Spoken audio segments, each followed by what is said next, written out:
we'll start the proceedings. Welcome to another one of these. It's one of the therapy session that counts, kids. And if we can only guarantee you one thing, it's that there will be more laughter and fun in this episode than there was in the Gavin and Stacey Christmas special. Some people are still watching it on catch up, waiting for the first joke to land. So we're here after an extraordinary episode where Spurs went to Nottingham Forest and lost. I just want to check the sound on this thing because it's giving me absolute kittens. Is that better? Oh, that's better. That's better. That's just my own internal microphone. Yeah. So we had this. What on earth is he doing now? I'm actually too scared to look. Oh, is that Luna? Yeah, guess we got an elephant for Christmas. Oh, super furry. So we had this extraordinary business where we went to Nottingham Forest Football Club. I didn't even know that they were still trading, and we lost. And the manager looked a bit kind of bereft of ideas, and there were criticisms about his post-match, this, that, and the other. So there's a lot of new stuff for us to process, stuff we've not encountered before. Gentlemen, kick us off, Chris B, on your shiny new laptop you got from Father Christmas, along with a bicycle, I presume, and a chocolate toolkit. How are you, and what did you think of the game? I am personally very good. Season's greetings to everybody. The game is what we have come to expect. It was 11 people wearing Spurs shirts, pretending to be a professional football club, yet not performing like one, and unsurprisingly suffering another defeat. Yeah, I mean, there were no surprises. There were no, I don't know what the phrase is. I think it's one of those ones where you just say, I didn't learn anything from this game because there wasn't anything new. It was just and this is the trap. And when I was talking about this, I've got to do this sound thing. It's driving me up a bloody wall. Hello. Hello. It's who we are, mate. Yep, that'll work. But it's the problem. The problem against Nottingham Forest is the same. I think that we've encountered before when a manager goes wrong at Spurs, and we fall into the same trap of everything gets very, very regurgitated feel about it. It's like not doing a bubble and squeak on Boxing Day with your Christmas leftovers. It's simply trying to recreate a sort of miniature version of a roast dinner, and it doesn't quite come off, because it's a poor imitation of the original. It's nice, pigs and blankets taste the same, Yorkshire puddings, but it's not quite the same as the big da-da the day before. And you need to do more with it. And I think that's the problem that Ange is up against. What did you think, Tony? For me, it was, as you say, it's pretty much same as before. But I saw a really well-organised Nottingham Forest team. Yeah. The back four, back five were just incredibly well organised. They knew every player on that pitch knew their assignment, knew what was expected of them. They knew each other. They delivered it. And they knew each other. Yeah, and they delivered it, not, I wouldn't say entirely to perfection, but certainly they delivered it very well to at least 95% of what they probably intended. And the goal, that Gibbs White pass was a thing of beauty, and the finish was lovely. Really was. It was funny because Nuno excuse me, Nuno mentioned that the pass for the assist, if you like, and the pass before, the way the play was broken up and all the rest of it, was actually joyous from a sort of footballing perspective. And the one thing I would say about Nottingham Forest is, if anybody wants to say, yeah, but they weren't that good, how much did they cost? I mean, I wouldn't know off the top of my head, but I bet you the balance sheet on that side is not a lump of money. So they've been in the Premiership for 2 seasons. Collectively, for their 2 centre backs, Milenko they paid 11.2 million for, and the Marillier guy, they got the 2 of them for less than 25 million. And that guy there, who used to play in Italy, Milenkovic or whatever his name is, 6'5" centre half. That's the type of centre half we need. A man who, when it gets feisty and starts kicking off around him, he'll put his head in the mixer, he'll step foot into the battle, and he'll do what he's paid to do, and that's defend. None of this Romero thinking he's Franz Beckenbauer or trying to do Johan Cruyff turns up his box when the opposition are bearing down on him. And We those just two, looked so exposed in that break. and you look at Yeah, you yeah. look at again a doggy. What the creaking hell was Oh, he doing? God, He was God knows miles off that. it. Well, And what was Alanga went past him. He wasn't well. He wasn't there, was he? No, he wasn't there. It was I don't know what you'd say. It was sort of like there was like a post-it note with an artist's impression of him sort of stuck on that sort of top right-hand part of the park. And I can't remember which of the pundits it was. I think it was Saleh's, was kind of glossing over it and saying, "Oh, he didn't do a bad job." No, he did a terrible job. Mm.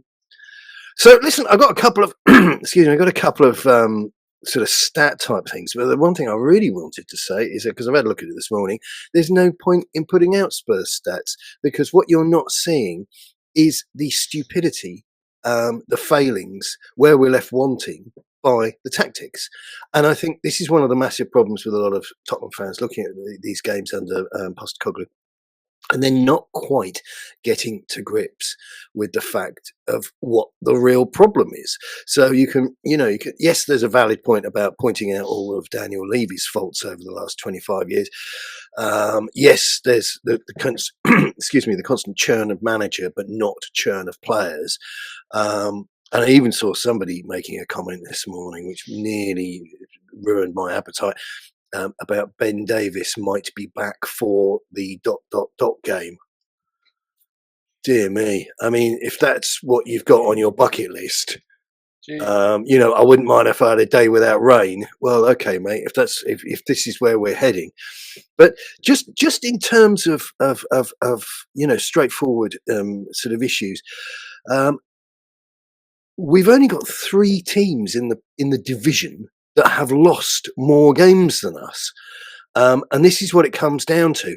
And Martin O'Neill, who is a voice of football, not a man to be scoffed at by any stretch of the imagination, a very nice chap as well, I'm given to understand, people that might know that have met him.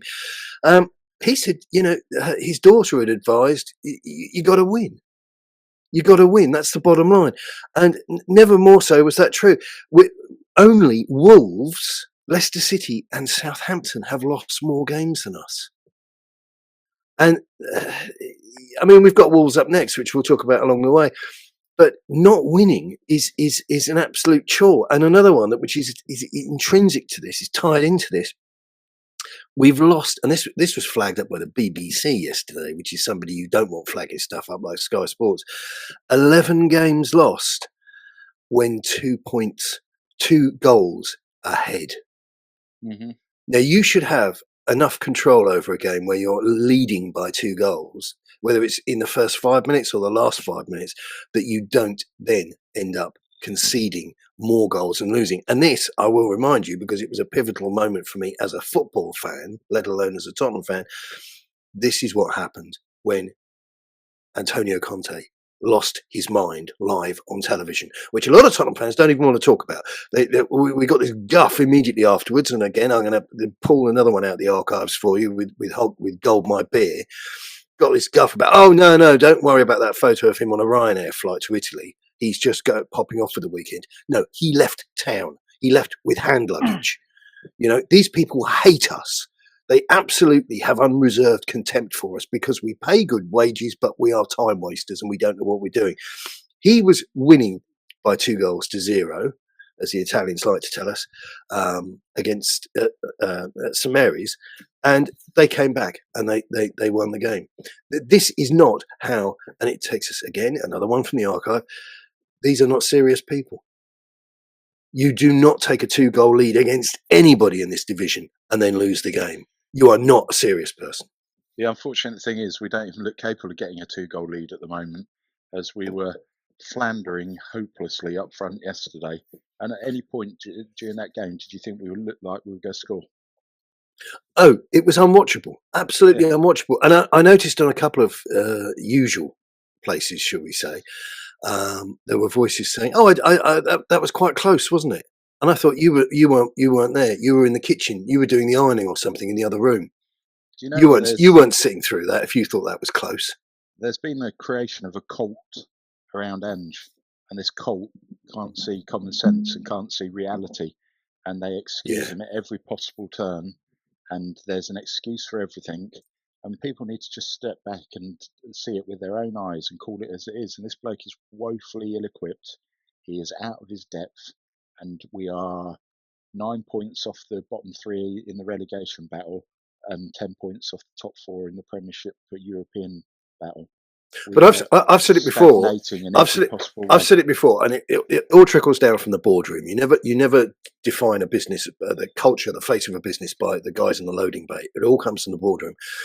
And so we've got this business which is obsessed with all the things that have got nothing to do with football because they don't like football, and consequently now we've got a fan base which is littered with people who adopt a DEI approach to football and to reality. So instead of your traditional football fan, who of course we hate because that's a nuclear family, it's a man who might have a couple of beers at the weekend, it's all the stuff that they absolutely haven't got any time for, would say, bleep off, you fat bleep, to a large person that they didn't like. That goes, and it's replaced with the new think, the loser think of, well, he's a little bit portly, but I didn't even see that. And I'm not looking at the results either. I wish him well. This is lunacy. This is through the looking glass. Absolute lunacy. Well, lunacy. Yeah.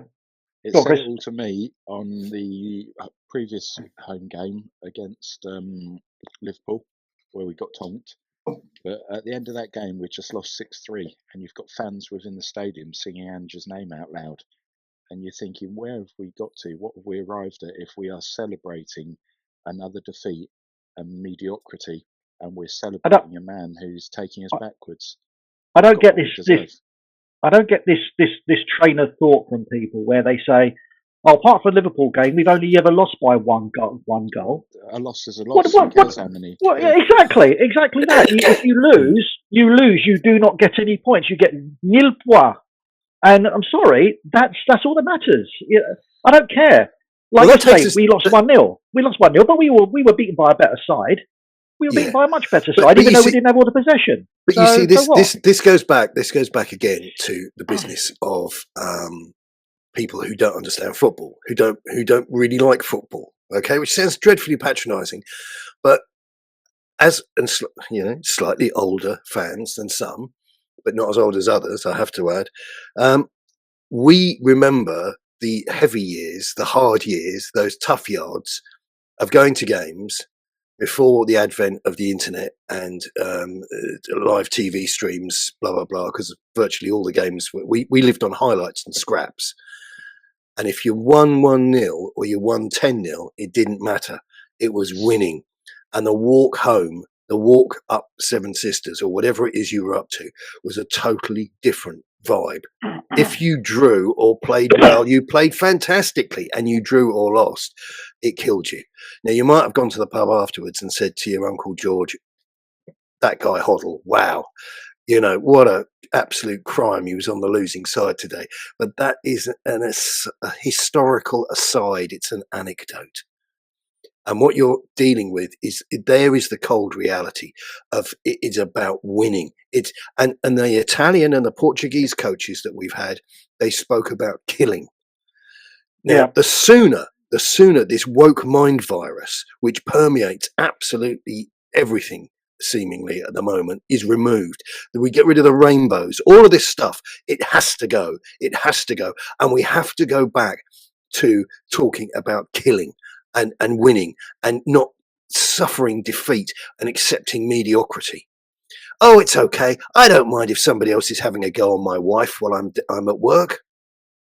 That doesn't affect me. Are you really? How do we get through to people who even think like that? This is just simply extraordinary.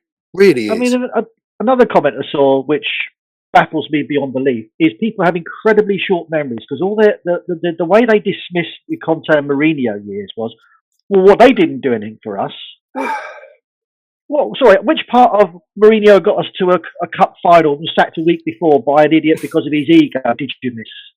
Yeah. Well, the thing is, fourth place. The thing is, reality.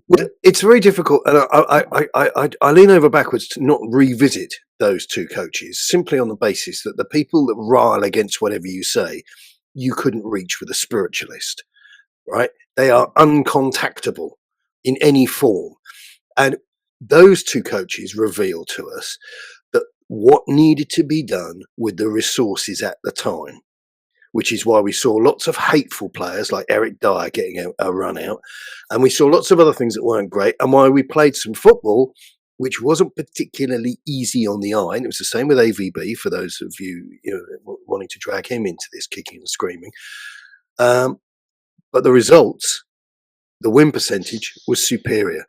And this goes back to this toxic masculinity, this gladiatorial thing of, I have come here to kill you.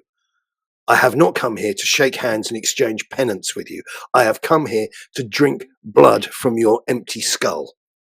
And until sportsmen get back into that vibe, and we lose all of the effeminacy and all of the lunacy that's surrounding the game, we're going to be stuck watching absolute guano, such as Tottenham Hotspur Football Club, who don't even look like a football club anymore, because we all know it's a front.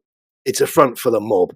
It's a front for the LinkedIn mafia, who are selling us, X yards of souvenirs and hot dogs. Oh, hot dogs! Oh, no, not a hot dog. We're going to have a vegan super burger. All this garbage, all this stuff which nobody wants. Nobody wants.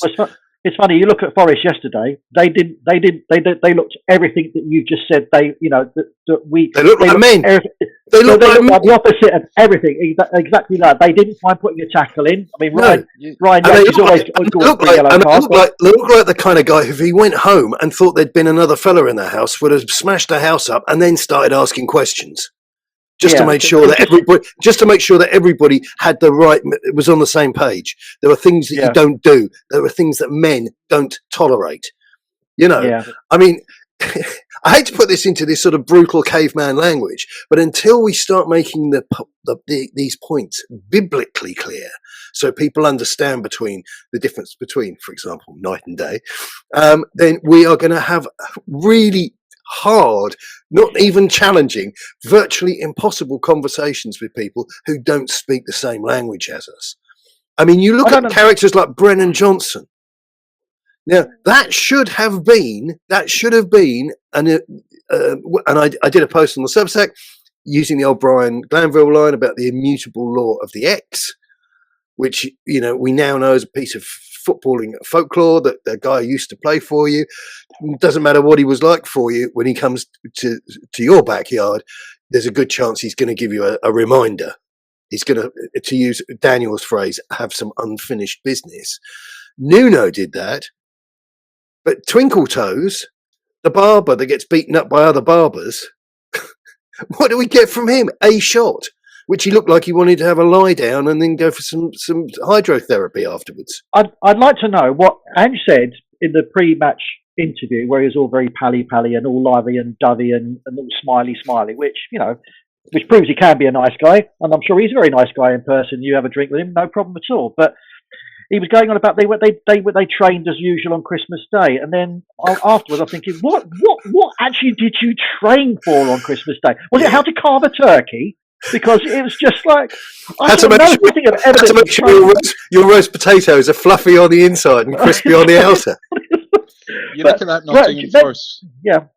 You look at that Nottingham Forest side yesterday. You had Neco Williams at left back, Aina right back. You had Yates and Anderson sitting in the middle of the park, and then you had Chris Wood up front. They are not exceptional Premiership talents by any stretch of the imagination. But what they've done, Gibbs White and Hudson-Odoi, they did what we couldn't do, and that's they had wingers who could beat men.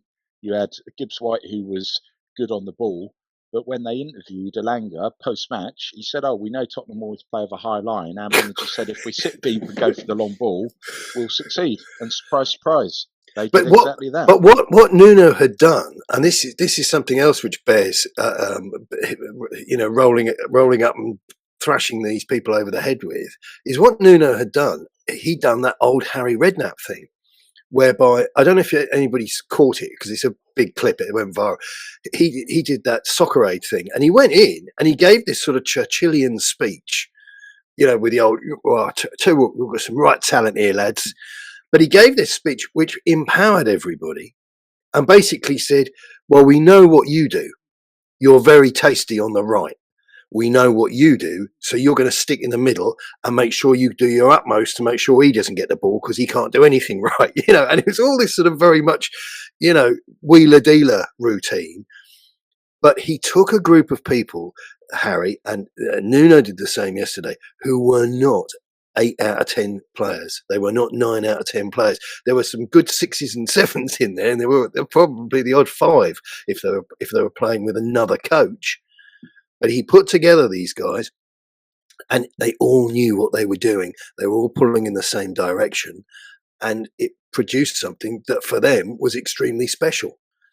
I mean, I can't speak of having an out-of-body experience watching Nottingham Forest yesterday simply because I'm not a Forest fan. But I understand that they won. I grasped that much. And I could see that they were playing a coherent game of football against us. And I was watching us. And like I said, it was like watching the Gavin and Stacey Christmas special. I was waiting for the first joke to land, because I hadn't laughed out loud. There was a couple of things I smiled at and thought, oh yeah, it's nice to see his face again, and oh, there's so-and-so. But I hadn't guffawed. I hadn't roared. There was no belly laugh. And watching Spurs, there was no noise from me. There was no sharp intake of breath or wanting to throw a beer can at the TV or whatever. I didn't feel much at all. It was like I could have been in a doctor's waiting room. The only thing there was. Go on, Chris. It's becoming evident that Maddison's becoming the full guy on that side, because after his goal against Liverpool and a half decent performance and played really well when we got that 5-0 victory at Southampton yesterday, he's the full guy. Yet every one of us can see that Son is not the player he was. Yet we continue to let that bloke coast through games for 90 minutes. Well, he was substitute yesterday, so probably about 8-3. But offered nothing. Absolutely, his power was once his ability to drop his shoulder and beat his fullback or to run through the middle. But he's just standing there on the touchline with his hands on his waist, and he does nothing. There was a clip. There was a shot at the beginning of the game, and I nearly passed comment on it, but even I have a filter system, believe it or don't. And he actually looked exhausted. I think it was an early corner or something. So the camera was on him, and he had his, again, hand on hips, and it was about 6 minutes into the game, and he looked tired. And he also, dare we say, sat here in our various states of distress, he looked a little bit old. And I just thought to myself, wow, that is not the poster boy that all those Koreans and all those other fans, because I understand lots of people who want South Korean, but I mean, he just looked a little bit wiped out. And on so many occasions when he got the ball, it didn't come off, or he was a bit late, or he ended up getting the foul, which is greeted with raptures, because if he does anything, it's like a homecoming thing.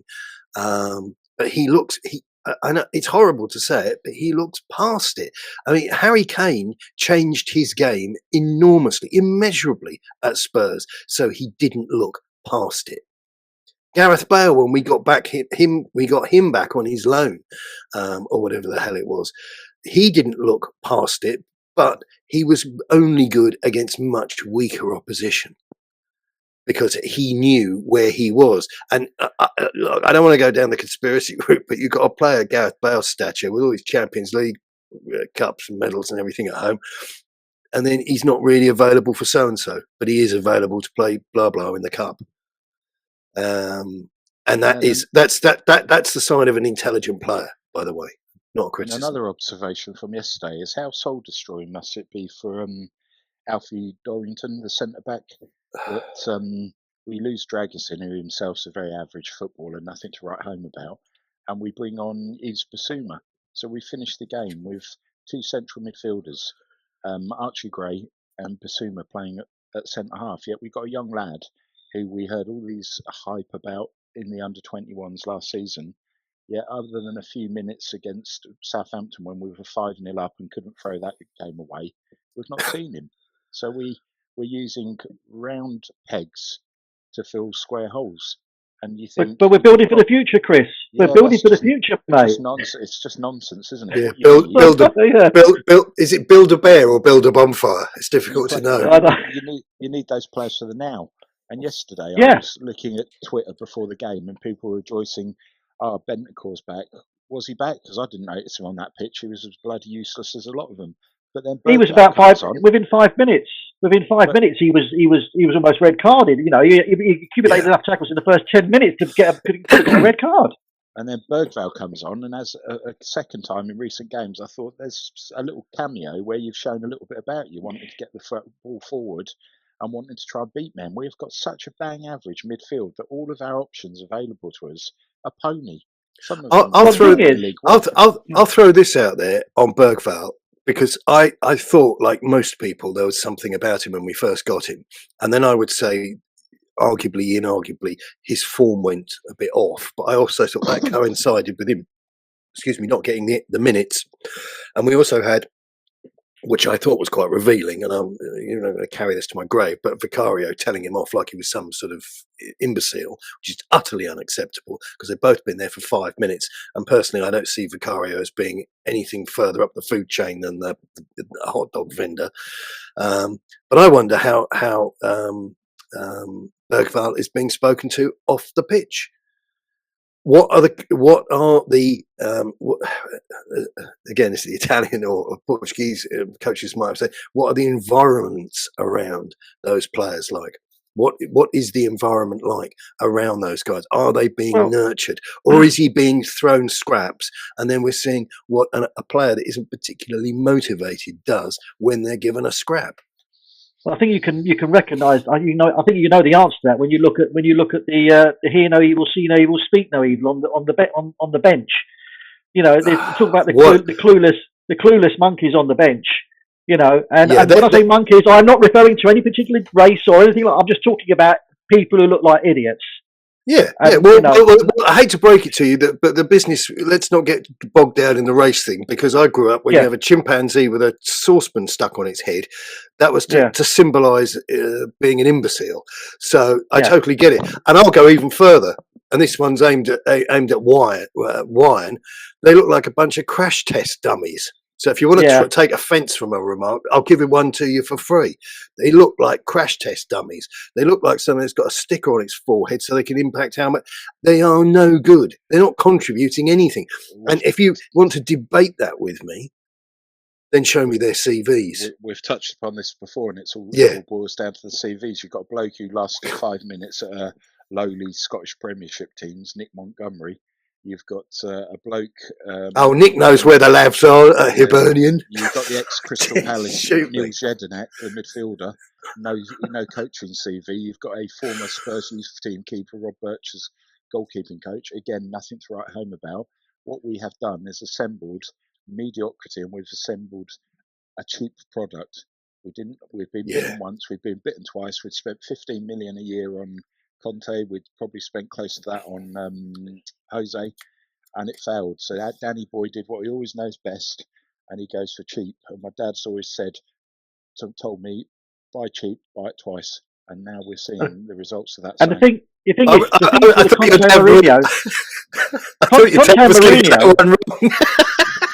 thing is with Conte and Mourinho, they didn't fail. That's the thing. They weren't ever given an opportunity to actually succeed. They were never backed. And you try giving a skilled tradesman a Wilco spanner or chisel or something, and they're not going to create anything amazing, are they? So they're not going to build a Concorde plane with a Wilco spanner. That's for sure. Exactly. But all of these guys. Sorry, just to have another thrash at them before we throw them out for the recycling. But all of these guys are textbook mediocre, textbook no good, and people don't like it again because it goes against this DEI thing of, well, let's just all have a hug and employ whoever walks through the door, because isn't that you are out of your minds. Bring me the best qualified person to fly the plane. I'll give you two names, and you'll know who these are. Paul Mitchell. Paul Mitchell. Yeah. Yeah. And it's Okay, and then because, and more recently, Chris Davies. yeah, he's Look now at at Chris Birmingham. Davies. Yeah. Look at Birmingham. Look what he's doing at Yeah. Birmingham. He's ripping up trees at Birmingham. And If you both wa- of them were really, I'll if you give you think that. about if you think about football people beyond the playing staff and go sort of appreciate that people like Paul Mitchell, for example, are part of the football ecosystem, if you like, and like many others at that level are not going to still be working whilst drawing their state pension, right? These guys have hit a certain level, whether it's permeated your brain or not, but that's the reality. Just think about that in terms of if they were a footballer and they had been suspended from plying their trade for 16, 18 months, whatever it was, when Daniel Levy put them on gardening leave. I mean, it is a lump out of your career. It's like a professional footballer going to prison for something. Oh, didn't see so-and-so play for United for 18 months because he was on remand. It's a massive, massive thing. And this is what Daniel Levy brings to the party. He brings quality people that he puts on gardening leave and then, or fires, as he's done so frequently with managers. And then we get mediocre guano, like the current bunch of crash test dummies, the chimpanzees with the saucepan stuck to their head that we've got on in our technical excellence zone, whose CV, I mean, if there was a shake-up, if there was a new regime brought in, they could be serving you your pint that fills from the bottom just before you pull the plunger out and wet your shoes. I think they're doing that already, mate. I think they're doing that already. That's the quality of punter. It's just shocking, absolutely shocking. I don't understand. Breaking news, somebody's just sent me a tweet. Standard Sport, just in, Archie Gray's performances at centre-back have eased the pressure for THFC to sign another defender in the January transfer window. There you go. There you go. That is prime Tottenham. Is Dan Kilpatrick on his third bottle of sherry? There you go. That is what they stand. I actually put that out. I think we're all part of a huge practical joke by the rest of the football. This is the somebody's earphones don't work. Yeah, very funny. I mean, this is a cross between the Truman Show and Mad Magazine, where this would be the Alfred E. Newman show. Newman thing, yeah. Yeah. What? Worry me? Yeah. We've got Bissouma to play in goal before things are really up against it. We this is how far, but again, this is now how far we as a club have. It was been under. We know it's been under Levy for a number of years. We've been getting more Spursy, and Spursy is now in the lexicon and all that sort of thing. But Ange is now in the process of accelerating that to such a degree that it's now emanating out of all the pores. You're getting loads of other supporters of other clubs going, please sign him to a long-term contract. because they know what they're going to get, because they know how to beat him, they know he won't change, they know he's not going to do anything different, and therefore, great, he basically, you can serve Tottenham up on a plate. You think our next 4 games, home to Wolves on Sunday, home to Newcastle on New Year's Day, and then away to Arsenal and Everton, how many out of those 12 potential points do you think we could take from those 4 fixtures? That Wolves one is a 6-pointer now. Well, they're 2 on the bounce. New manager bounce. They've got a bloke who's won 3 leagues in where did he come from? Portuguese football. So he's no mug. Yeah. Yeah. Well, we've got some clown who's shaking his head and looking like he just wants a sinkhole to suck him away from the world. He looks like something that comes out of a sinkhole. I think that Ange is clearly not having a great time of it, and I think he deserves everything he gets. I thought it was interesting actually. You mentioned before, Tony, when he was talking to Martin O'Neill and Salez, and I think he used the phrase "surrounded by footballing royalty," and for a nanosecond, and it didn't last very long, which is why it was a nanosecond. I was mindful of his appearance is on Channel 4 for the World Cup or whatever, or the Euros, where he spoke in the same accomplished, confident manner. There was no coughing, and he was able to put a little bit of colour into the language he used, and all the other tricks that humans used for being, people that you want to watch and listen to. And then that went, and then we went back to the sort of staring at the feet thing, and well, yeah, it's a difficult place to come, mate, and it's just nobody cares. I don't know what I'm because doing. He's got mate. no answers. No, he's But that's clueless. because he's got no answers. No, he's got no answers. So what he does have is he has the same answers that he had last week.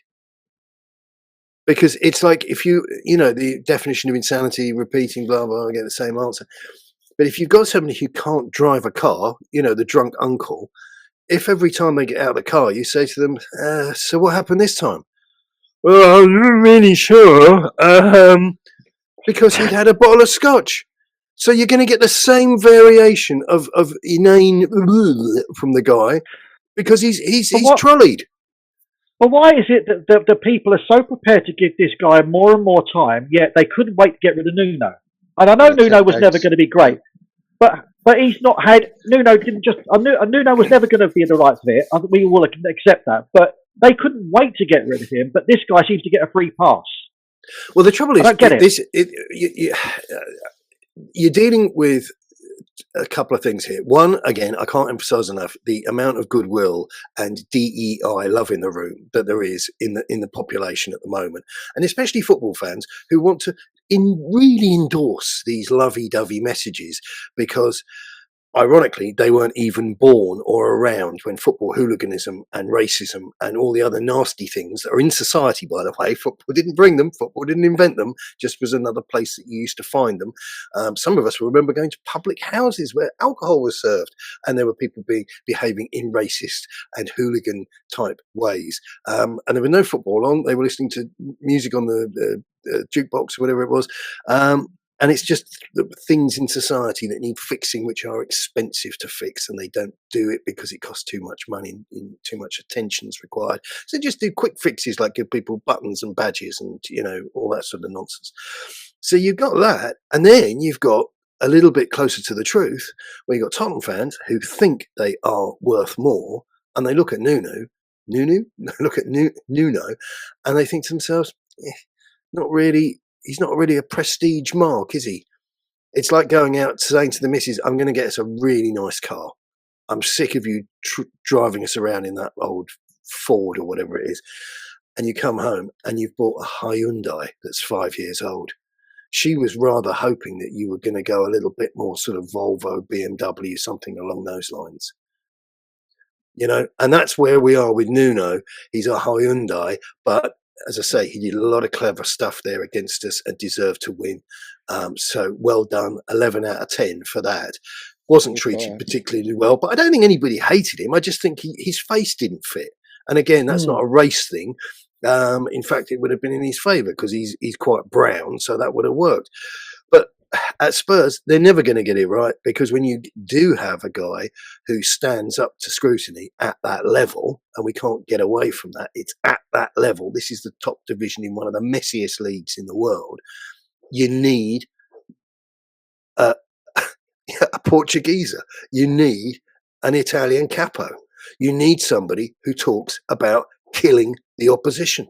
You need somebody who says, we don't want to be bleeps, but we want to be clever bleeps. You need somebody who talks like a man. And these guys, if you go back historically, produce decent armies, right? These nations produce decent armies.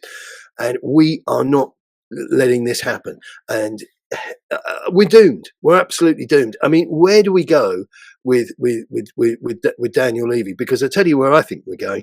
I think we're heading into Gareth Southgate territory, because that is a perfect synergy between his brands, his messaging of love, hope, peace and charity and kindness and warmth and candy floss and rainbows and unicorns, and having a shot at the title but never ever ever winning it.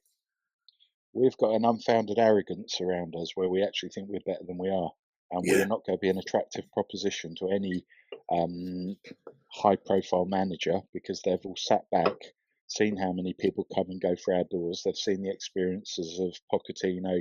They've seen what's happened to Conte. They've seen what's happened to Jose, and those are guys who have done the lot. So Ask Rafa. Ask Rafa Benitez what he thinks of Spurs. Ask Brendan Rodgers what he thinks of Spurs. Ask Julian Nagelsmann what he thinks of Spurs, and ask Arne Slot what he thinks of Spurs, because they all said no, and many of those people have said no on more than one occasion. And when we come to we should be signing X, we should be signing Y, signing Y. What makes you think these clubs, like everybody's saying, we should be going for this Matthias Cunha? Well, Wolves need to stay in the Premiership. Why they go sell their crown jewels to us? I know we go pay the money, probably not.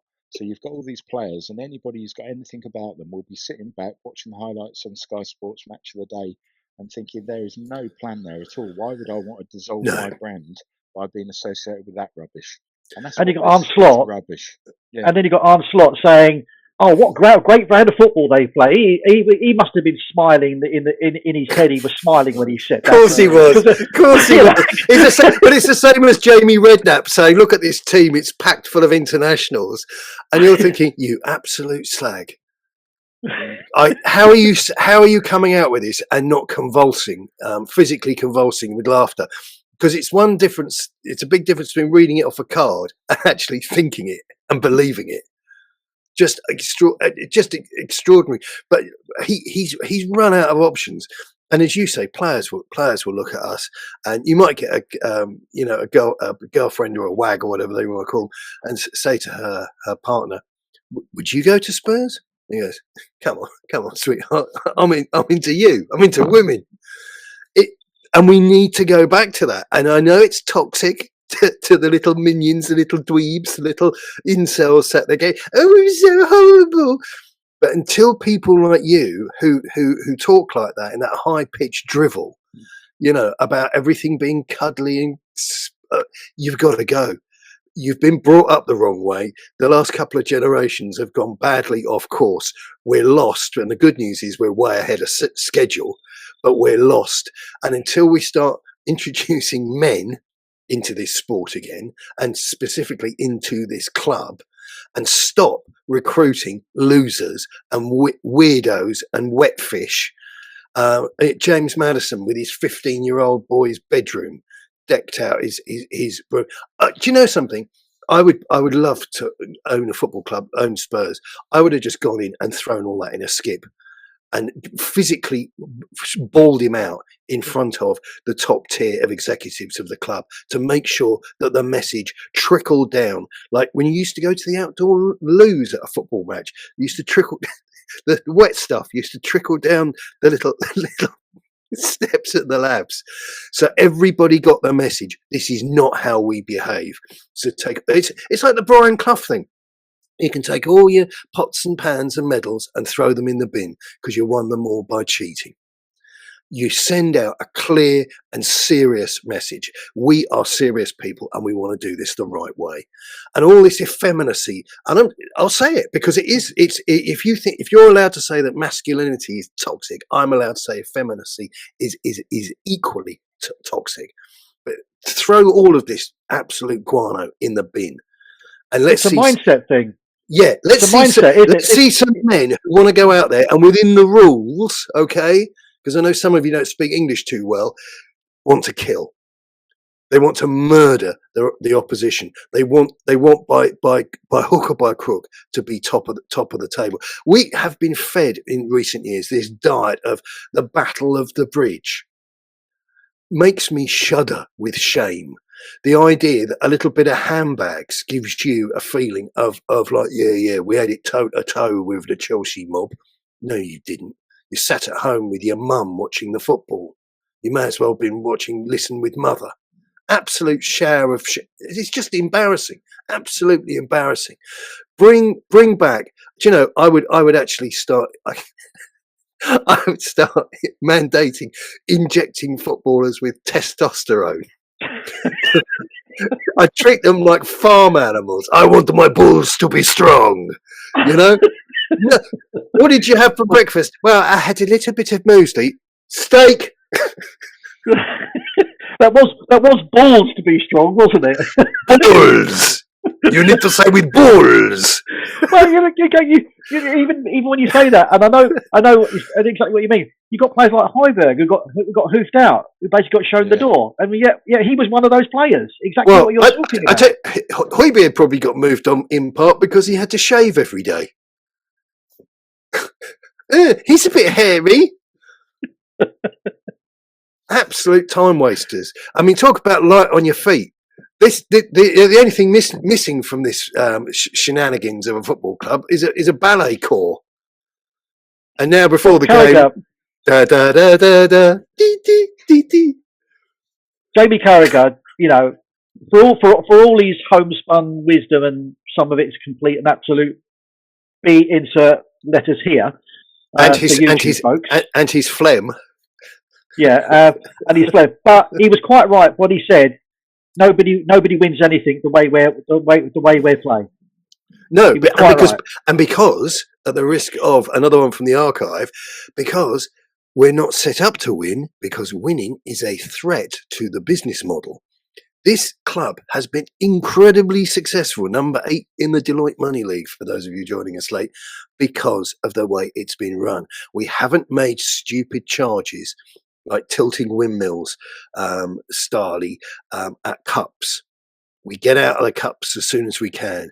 We turn it on when we're in Europe. We've got a commission structure based upon scoring goals against the big teams. The idea is that people leave the venue, not even the football ground, they leave the venue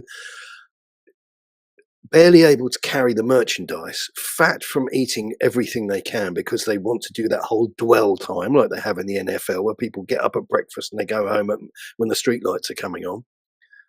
And they've been eating the place out like locusts, and then they want to come back for another experience. And that's tailgate parties next. Yeah, well, they're already there, except for the fact that that's been such a monumental bungle that the focus of the NFL isn't quite on the Tottenham Hotspur Stadium because they've bungled it. Because you can go and watch that stuff somewhere else up the road. So that's going to be interesting as well. And I keep on bringing that up because that annoys people. Which is no extra charge, but that deal is burning through like a hot knife through butter through its 10-year thing, and I'll be fascinated to see if they continue with it, which I would imagine they will, because Daniel will off the table do the old undisclosed fee thing and halve his commission just to keep it going. Because you can't open with an NFL and then kind of, oh yeah, well, we decided not to do that anymore. But in 10 years' time, will there still be only 2 games a season, 2 games a year? It's a joke, absolute joke. Any business would be looking at that and saying, what in the name of God have you actually got involved when you're talking with about? When you talk about 2 games a season, are you talking about the NFL? Or are you talking about no? That's what. Sorry, no. No, I was talking about the NFL. Clearly, no, but two games where we turn up, for 2 games. 2 games that are worth watching. But the NFL thing, this is, as we said before, that guy whose name eludes me, who's the marketing or financial. Aidan, was it Aidan Mulvaney? Mulvaney said this is a NFL enterprise. Well, where is it? Because you've been here since 2019, and with the 10 years is closer to up than it is to its beginning. And where are the additional games? There's nothing else extra we've had on any of this. I mean, even in that time, and this is another thing that I would look at Daniel Levy for, because that's the way I look at things. Why is it that the West Ham Stadium have been putting on baseball, which again is a massive dwell time day where people are there from breakfast till the street lamps coming on in the evening? Why have we missed that? Why have we not had any sponsorship on the naming rights? It's because the thing has been bungled. It's an absolute Muppet show. except for the And- Muppet Show was fantastic value, loved by everybody, and enormously successful. Whereas this is an out-and-out failure unless you're in the accounts office. If you're in the accounts office, it's all da da da da da da da, because you have never had it so good. There's piles of cocaine. Everybody's having a great time, but the rest of the business is a desolate waste ground. Are you two still sitting on the balcony, belittling people walking past? I thought it was terrible. Well, it was quite enjoyable up until the minute they started talking. It was awful. It was terrible. I loved it. I'm coming back again tomorrow. Tropical island in the sun. Oh, we have totally lost it, haven't we? Gave it away. Yeah. I mean, but the whole thing, I mean, it's so easy to just riff on the stupidity of Levy. But what I will tell you is, as I say, if you wait, he'll tell you more. But I'll tell you this, there's an awful lot more voices of disdain aimed at the board if you look online now, and it didn't used to be that way. We have evolved as a fan base. It used to be the case. It'd be, well, I think Jose is really nice. I don't like him at all. He's horrible. And that was the low rent quality of the argument. And now people are saying, mate, we've been here before. This is all academic. You're scrapping over what colour curtains we put in the windows. But what we're noticing now, this is all cosmetic. We need to get rid of this cancerous little oik who has effectively, with one hand, been a runaway success, a smash hit, and then with the other, killed us. Absolutely killed us. Totally handicapped us. Old Cloud Littner on Twitter. He gives some interesting updates, and that's a man who's obviously been in the boardroom.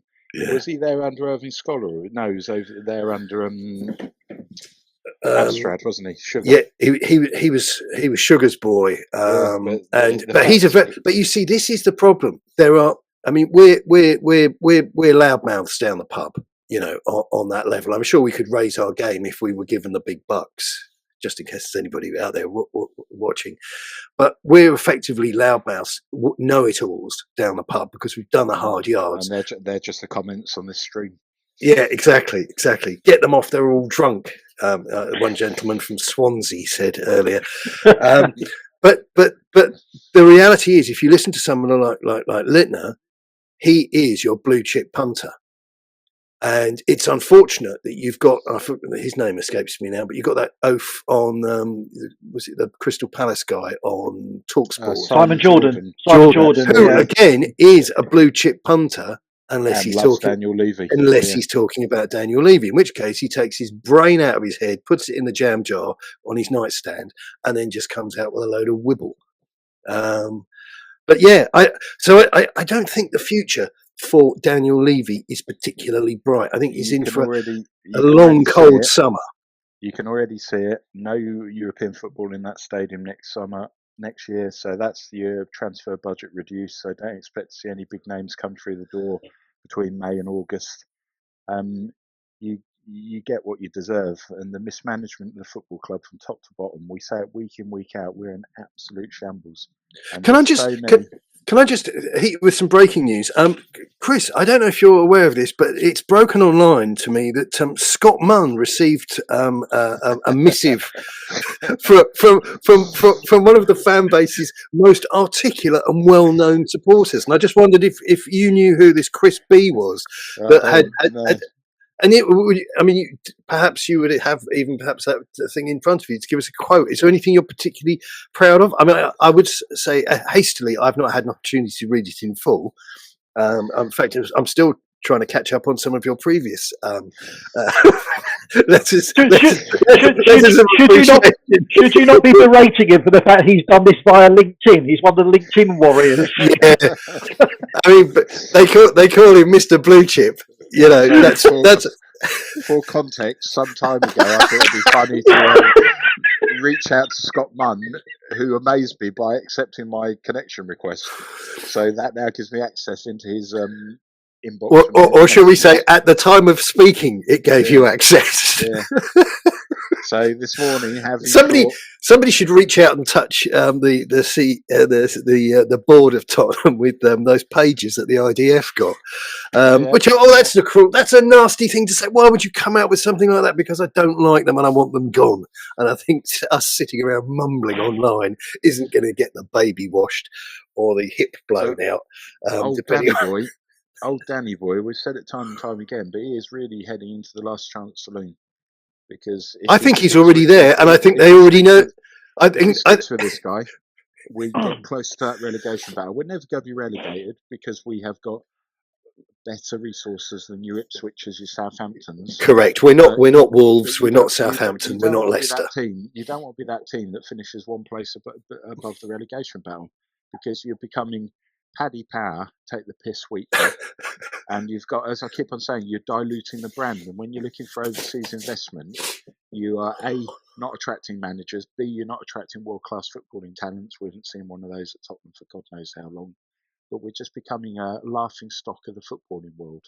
And yes, it's great on this hand to have the business acumen to absolutely take something from nothing to catapulting it through the roof. But you're completely neglecting anything to do with Tottenham Hotspur Football Club. And it's absolutely shambolic to be watching that week in, week out.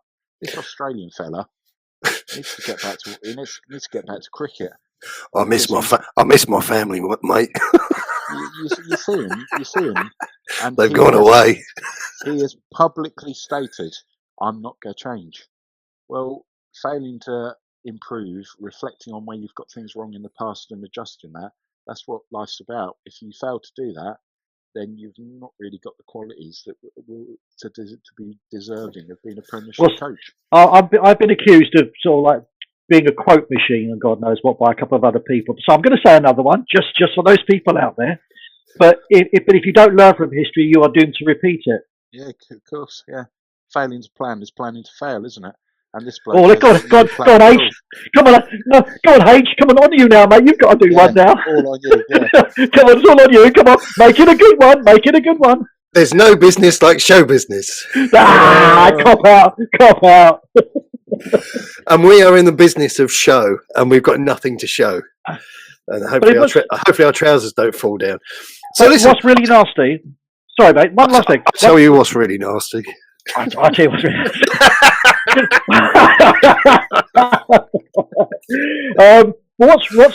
It's actually the one thing that I've noticed an awful lot, and it's become worse, is how divided our fan base is now. Where there is, because of this decline, we've now got people who are just stuck with the stay the course, that sort of thing, and the other people are, the sensible people are going, this is crap, and we've got to stop this right now.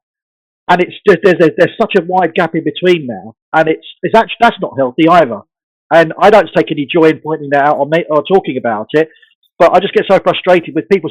So you're happy with the fact that we're falling down the table, but faster than something drops their somethings, and you like that, and you think that we're going to get something out of that, do you? Because no, we're not. So I don't understand. There's this massive divide, and that's something that I find quite not distressing, but annoying. Yes, we should be together. I hear these people say, "Oh, back the club, back the manager, support the club." Yeah, absolutely, 100%. If we're going somewhere and there's a clear direction and we can see that there's progress being made, 100%. But when you've got this dross that we're seeing week in and week out that we're talking about, where there's no change going on, we play exactly the same way, we get beaten by exactly the same types of teams who've worked us all out. I'm sorry, guys, get some freaking reality here. Yeah, if you could see a way forward and there was a clear plan and we lost a few, but you could say actually 18 months down the line, yeah, I'll go with it. But you've got a bloke who doesn't know his strongest 11. He's got no plan B. He's an irrelevance, is what he is. Yeah, I mean, we've been through this all over the top, and we've got to a point now where most people who have got something sensible to offer, if you look at the forums and such, are just saying he's out of his depth. Well, I mean, I saw a couple of guys this morning, and there's a little bit chilling, acknowledging that they got it wrong. And it takes a lot for people to do that. I mean, trust me, it takes a lot for people to do that. And for someone to say, actually, I totally got that wrong. because I always have had the caveat, or whatever you want up the sleeve, with Mourinho and Conte, is the fact that I knew their CVs were those of rock stars, and there was no way they could fail unless you put Daniel Levy in their way. Because when a chairman is against you, you're stuffed in a business. That's a reality. It's not like a thing we can discuss at boot camp. That's a reality. But the situation with this fat, implausible Australian, and I'm allowed to say that because I'm not super skinny. A, he is fat, and B is Australian. Well, it's like that line from Porridge, isn't it? Well, he is illegitimate, and he is Scottish, But that's the reality of the situation, is that the guy is out of his depth because he was 4th or 8th or 27th on the list, and this is what you get. So if you thought things were bad under the nasty foreigners, which you don't say because you're so DEI friendly, and you just say, oh, the nasty men. If you think things are bad under those toxic masculine guys that spoke about killing and murdering and looting, if you thought things were bad under here, you think it's not going to be even worse under a guy who looks like a coach driver. Well, it's funny that those two in particular, when they've left Spurs, they've been revered pretty much wherever. Even you could say Conte Mourinho would be still welcome back at Chelsea without any but they've issues not at failed. all. They've only failed at Spurs. That's how quick the argument is. Well, I'll tell you what I think. Well, I'll tell you what I know. They've only failed at Spurs. Yeah. And that, gentlemen, I think is the right kind of bombshell upon which we can end this. And on that bombshell. So thank you very much again, once and all, to everybody. The subscriptions are up. Everything's up. It's rosy. We may retire. The comments are fantastic. Well, you may retire. You may retire. Well, I look. I'll chuck you a sandwich if I see you out. I mean, if there's free catering.